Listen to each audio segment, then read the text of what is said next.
नमस्कार। आज हम अंतरिक्ष की एक ऐसी गजब की यात्रा का गहरा विश्लेषण करने वाले हैं जिसने वाकई कल्पना की सीमाओं को पार कर दिया है।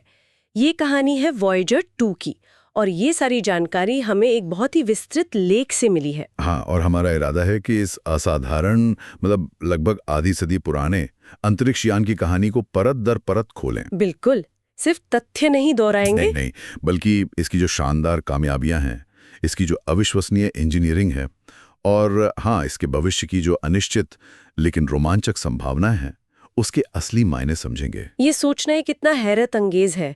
मतलब एक यान जिसे सिर्फ बृहस्पति और शनि तक के लिए डिजाइन किया गया था, मुश्किल से 5 साल का मिशन सोचकर। हाँ, सिर्फ 5 साल। और वो आज 47 साल बाद भी अरबों किलोमीटर दूर से हमें लगातार अंतरिक्ष की गहराइयों से नई नई बातें बता रहा है। इसे विज्ञान नहीं है, ये दृढ़ता की, इंसानी लगन की एक मिसाल है। बिल्कुल। और आज की हमारी पड़ताल में हम वॉयेजर 2 की उन खास खोजों पर ध्यान देंगे जिन्होंने ग्रहों के बारे में हमारी समझ ही बदल दी। अच्छा। हम उस इंजीनियरिंग की भी बात करेंगे जिसने इसे इतने लंबे, इतने मुश्किल सफर पर जिंदा रखा है। और ये भी जानेंगे कि आज ये इतनी दूर उस अनजान इलाके में कौन से वैज्ञानिक रहस्य सुलझाने में लगा है। हाँ, और वो भावनात्मक पहलू भी है जो इससे जुड़ा है, उसे भी नहीं भूलेंगे। तो चलिए इस ऐतिहासिक सफर की कहानी में उतरते हैं।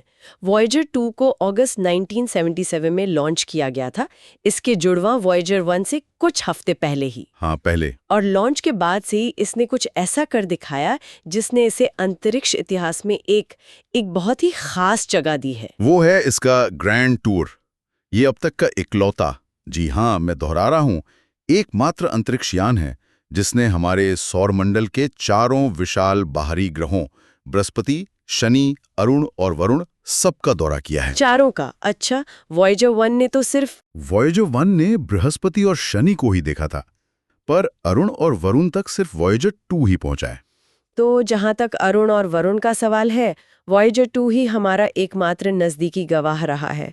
इसने वहां क्या खास खोजा जिसने हमारी समझ बदल दी?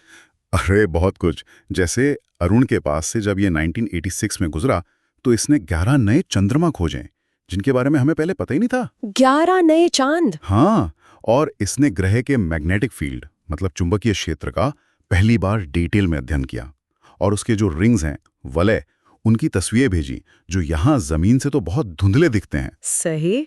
और फिर 1989 में वरुण, वो तो और भी नाटकीय था, है ना? हाँ, बिल्कुल। वरुण के पास पहुंचकर इसने ग्रह के गहरे नीले रंग के माहौल में एक बहुत बड़ा ग्रेट डार्क स्पॉट देखा। अच्छा, वो तूफान जैसा? हाँ, बृहस्पति के ग्रेट रेड स्पॉट जैसा ही एक बड़ा तूफान था। हालांकि बाद में वो गायब हो गया, ये भी एक खोज थी। अच्छा। इसने वरुण के भी 6 नए चंद्रमा खोजे जिसमें सबसे बड़ा ट्राइटन भी शामिल है और उसके बहुत ही पतले टूटे फूटे से छल्लों का पता लगाया। कमाल है। ये सारी खोजें बिल्कुल अप्रत्याशित थी और इन्होंने इन बर्फीले विशाल ग्रहों की हमारी जो छवि थी ना, उसे पूरी तरह से बदल दिया। ये सब तो ग्रहों के पास की बात हुई, लेकिन वॉयेजर 2 की असली कहानी तो शायद उसके बाद शुरू होती है, जब ये सौर मंडल के बाहरी इलाकों की ओर बढ़ गया। हाँ, एक तरह से कह सकते हैं। ग्रहों का अध्ययन तो इसका मूल मिशन था, पर यात्रा तो जारी रहनी थी। और फिर नवंबर 2018 में इसने एक और ऐतिहासिक पड़ाव पार किया। वो क्या था? वॉयेजर 2 ने सौर मंडल का जो सुरक्षा कवच है, जिसे हेलियोस्फीयर कहते हैं, उसकी बाहरी सीमा हेलियोपॉज, उसको पार किया और इंटरस्टेलर स्पेस यानी तारों के बीच की असली जगह में दाखिल हो गया। Interstellar space? हाँ, वॉयेजर 1 ने ये काम 2012 में ही कर दिया था, लेकिन 2 अलग-अलग जगहों से इस सीमा को पार करना और वहां से डेटा भेजना, ये बहुत महत्वपूर्ण है। इंटरस्टेलर स्पेस सुनने में ही कितना विशाल और रहस्यमय लगता है। और आज ये पृथ्वी से कितना दूर पहुंच चुका है? आज ये पृथ्वी से लगभग 20.9 अरब किलोमीटर से भी ज्यादा दूर है। 20.9 अरब किलोमीटर? हाँ, अगर इसे खगोलीय इकाइयों में कहें, एयू में, तो ये करीब 139 एयू है। 139 एयू, यानी पृथ्वी और सूरज के बीच की दूरी का 139 गुना। बिल्कुल। और सोचिए, रोशनी के रफ्तार से भी इसके सिग्नल को हम तक पहुंचने में 19 घंटे से ज्यादा लगते हैं। 19 घंटे सिर्फ सिग्नल आने में? हाँ, एक तरफ का समय। और इतनी दूरी से भी ये डेटा भेज रहा है। ये तो उस इंजीनियरिंग टीम की काबिलियत को सलाम करने वाली बात है जिसने इसे बनाया था। पर जैसा हमने शुरू में कहा, इसे तो सिर्फ 5 साल के लिए डिजाइन किया गया था। यही तो इसकी कहानी का सबसे अविश्वसनीय, सबसे हैरत अंगेज पहलू है। 5 साल के लिए बनी चीज 47 साल बाद भी चल रही है। कैसे? ये सिर्फ इंजीनियरिंग की जीत नहीं है, ये दूरदर्शिता भी है और थोड़ी किस्मत भी कह सकते हैं। उन इंजीनियरों ने इसे इतना मजबूत और भरोसेमंद बनाया कि रेडिएशन तापमान के भयानक उतार चढ़ाव और दशकों की यात्रा को झेल गया। लेकिन हाँ, अब उम्र अपना असर तो दिखा रही है। सबसे बड़ा असर शायद इसकी पावर सप्लाई पे पड़ रहा होगा। इसकी जो परमाणु बैटरी है वो अब कमजोर हो रही होगी। एकदम सही पकड़ा। वॉयेजर 1 और 2 दोनों अपनी ऊर्जा के लिए रेडियो आइसोटोप थर्मोइलेक्ट्रिक जनरेटर यानी आरटीजी पर निर्भर है। आरटीजी? हाँ, ये कोई न्यूक्लियर रिएक्टर नहीं होते हैं असल में।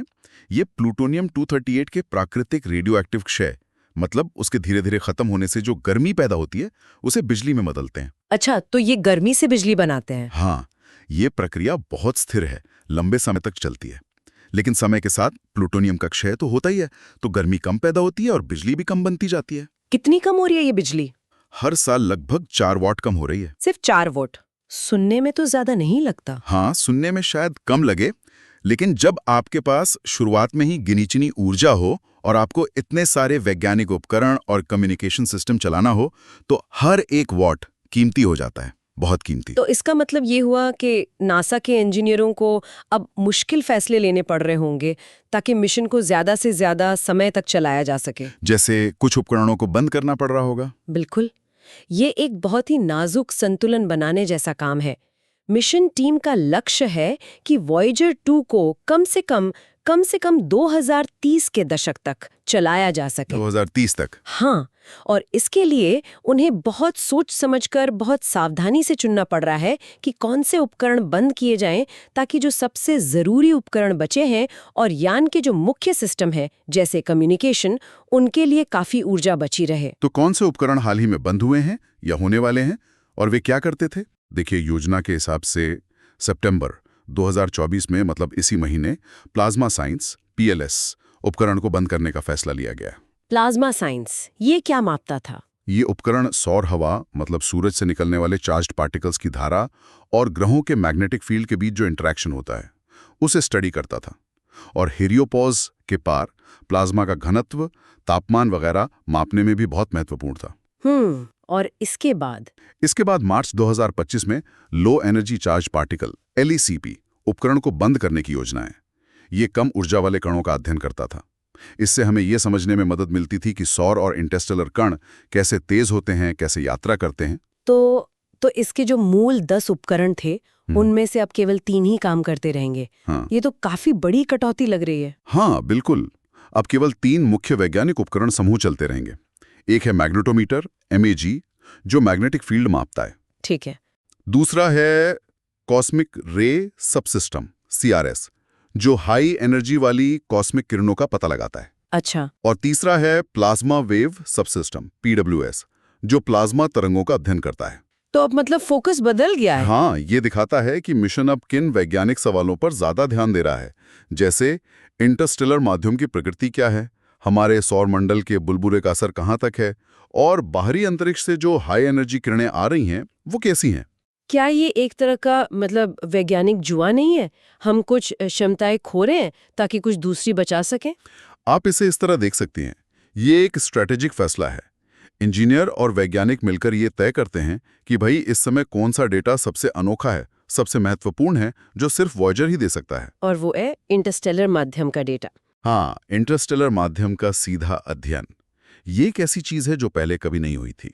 तो उन उपकरणों को प्राथमिकता दी जा रही है जो इस क्षेत्र में सबसे अच्छी जानकारी दे सकते हैं।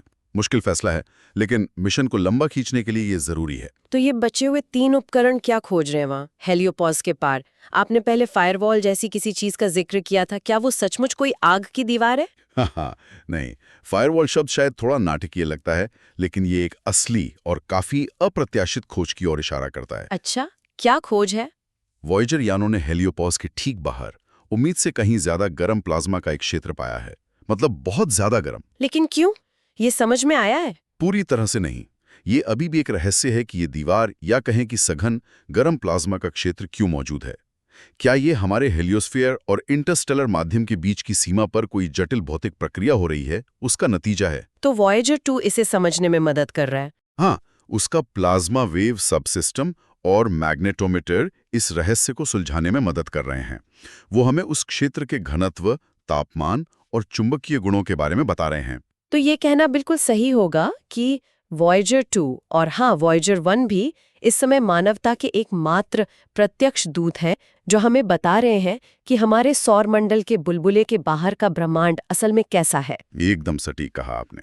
बाकी सब कुछ तो हम दूरबीनों से देखते हैं, मॉडल बनाते हैं, अनुमान लगाते हैं, लेकिन वॉयेजर हमें उस जगह का समझिए लोकल वेदर रिपोर्ट दे रहा है।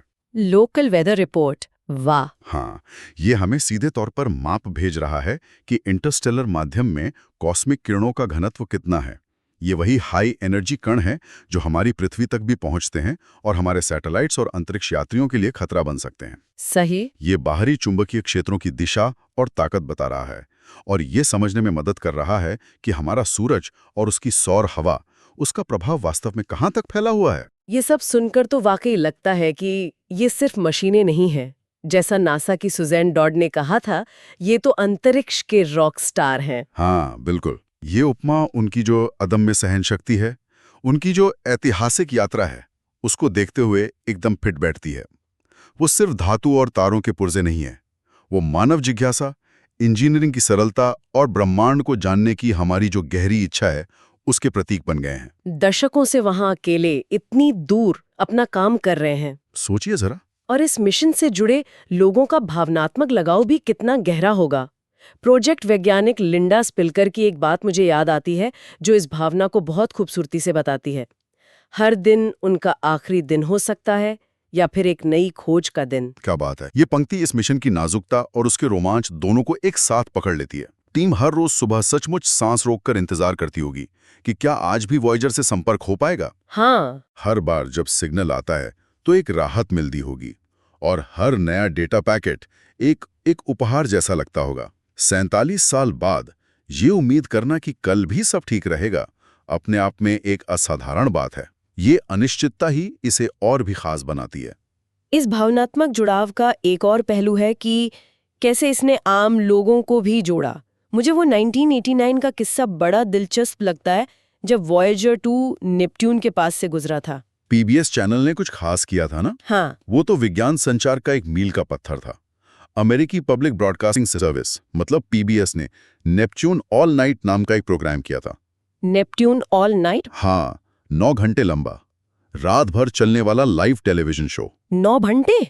आज के दौर में तो कल्पना करना भी मुश्किल है। उसमें क्या दिखाया गया था? उस शो में कमाल ये था कि जैसे जैसे वॉयेजर 2 से नेपट्यून और उसके चंद्रमाओं की नई तस्वीरें और डेटा पृथ्वी पर पहुंच रहा था, करीब 4 घंटे की देरी से आता था सिग्नल।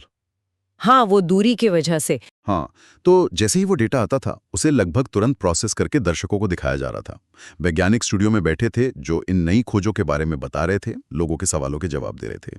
लाइव। बिल्कुल लाइव। सोचिए, लोग अपने घरों में बैठकर लगभग उसी समय 4.3 अरब किलोमीटर दूर एक अनजान दुनिया की पहली नजदीकी तस्वीरें देख रहे थे। ये तो विज्ञान, मीडिया और आम जनता के बीच कौतूहल और आश्चर्य के संगम का एक अभूतपूर्व क्षण रहा होगा। इसने अंतरिक्ष की खोज को प्रयोगशालाओं से निकालकर लोगों के लिविंग रूम तक पहुंचा दिया। बिल्कुल, इसने लोगों को सीधे तौर पर उस रोमांच और उस विस्मय का अनुभव करने का मौका दिया जो सौर मंडल के बिल्कुल किनारे से आ रहे संदेशों से जुड़ा था। ये सिर्फ वैज्ञानिकों की उपलब्धि नहीं रही, बल्कि एक साझा मानवीय अनुभव बन गया और यकीनन इसने कई युवा मनों को विज्ञान और अंतरिक्ष की ओर प्रेरित भी किया होगा। तो अगर हम आज की बातचीत को समेटें तो वॉयेजर 2 की कहानी सिर्फ कुछ ग्रहों की तस्वीरों या इंजीनियरिंग की कामयाबी से कहीं ज्यादा गहरी है। निश्चित रूप से ये कहानी है ब्रह्मांड हमारी जिज्ञासा की, ज्ञान के लिए हमारी जो कभी न खत्म होने वाली खोज है उसकी कहानी है, और हमारी पहुंच की सीमाओं को लगातार और आगे धकेलने की कहानी है। ये छोटे अब बूढ़े हो चले अंतरिक्ष यान हाँ, इस विशाल ब्रह्मांड में मानवता के सबसे दूर पहुंचे दूत हैं, हमारे सबसे आगे के प्रहरी। बिल्कुल। एक मिशन जो सिर्फ 5 साल के लिए बना था, वो 47 साल से यात्रा पर है और सफर अब भी अथक रूप से जारी है। ये तुलना ही 5 साल बनाम 47 साल अपने आप में इस मिशन की असाधारणता को बता देती है। और वॉयेजर 2 सिर्फ अतीत की उपलब्धियों का स्मारक नहीं है, ये भविष्य की जो इंटरस्टेलर खोजें होंगी उनके लिए एक बहुत महत्वपूर्ण विरासत भी तैयार कर रहा है। कैसे? इसने न सिर्फ हमें अभूतपूर्व डेटा दिया है, बल्कि इसने ये भी साबित किया है कि इस तरह के लंबे महत्वाकांक्षी मिशन संभव हैं। इसने भविष्य के उन मिशनों के लिए रास्ता दिखाया है जो शायद किसी दिन दूसरे तारों तक पहुंचने का सपना देखेंगे। ये प्रेरणा भी है और एक मानक भी। और जाते जाते हमारे श्रोताओं के मन में एक विचार छोड़ जाते हैं। अगर हम ऐसी मशीनें बना सकते हैं जो लगभग आधी सदी तक सुदूर अंतरिक्ष की उन कठोर भयानक परिस्थितियों में न सिर्फ जीवित रह सकती हैं, बल्कि वहां से अमूल्य जानकारी भी भेज सकती हैं। हाँ, सोचिए इस बात पर। तो भविष्य में मानव महत्वाकांक्षा, हमारी इंजीनियरिंग की सरलता और इस ब्रह्मांड को खंगालने की हमारी क्षमता की वास्तविक सीमाएं क्या हो सकती हैं? क्या वाकई कोई सीमा है या सीमा सिर्फ हमारी कल्पना में है?